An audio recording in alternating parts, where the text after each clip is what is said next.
ഗർഭിണിയായിട്ട് നിന്നെ ഇവിടെ ഈ വീട്ടിൽ എന്തൊക്കെ ചെയ്ത് നീ പറഞ്ഞു?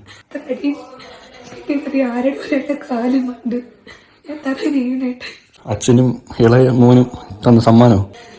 ഉണ്ടാക്കിയിട്ടതല്ല. നാടും മാനം ഉണ്ടെങ്കിൽ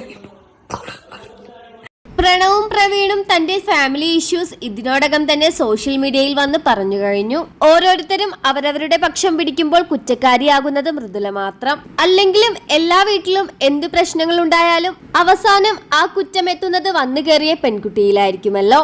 അത് തന്നെയാണ് ഈ കുടുംബത്തിലും സംഭവിച്ചിരിക്കുന്നത്. പ്രവീണിന്റെ വിവാഹത്തിന്റെ തൊട്ടു മുമ്പ് വരെ അച്ഛനും അമ്മയും കൊച്ചുവുമായി നല്ല സ്നേഹത്തിലായിരുന്നുവെന്നും മൃദുല വന്നതിന് ശേഷം യൂട്യൂബിൽ നിന്ന് കിട്ടുന്ന പൈസയെല്ലാം തനിക്ക് ഒറ്റയ്ക്ക് വേണമെന്ന ആർത്തിയാണ് ഇത്തരത്തിലുള്ള ഒരു പ്രശ്നം സംഭവിച്ചത് എന്ന് പറഞ്ഞുകൊണ്ട് നിരവധി കമന്റുകളാണ് എത്തുന്നത്. പോസ്റ്റ് പാട്ടത്തിലൂടെ കടന്നു പോകുന്ന മൃദുലയ്ക്കെതിരെ ഇത്തരത്തിലുള്ള സൈബർ അറ്റാക്കുകൾ നടത്തുന്നത് ആ കുട്ടിയുടെ മാനസികാവസ്ഥയെ എത്രമാത്രം മോശമാക്കുമെന്ന് നിങ്ങൾക്കറിയാമോ? അതൊരു കുഞ്ഞിന്റെ അമ്മയാണ്, ഒരു കുഞ്ഞിനെ നോക്കേണ്ടവളാണ്. ഈ ഒരു സാഹചര്യത്തിലൂടെ കടന്നു പോകുമ്പോൾ ആ സ്ത്രീയെ ഇങ്ങനെ കുറ്റപ്പെടുത്തുന്നത് മോശമാണെന്ന് പറഞ്ഞുകൊണ്ട് ഒരു പറ്റം ആളുകളാണ് മൃദുലയ്ക്ക് സപ്പോർട്ടുമായി എത്തുന്നത്.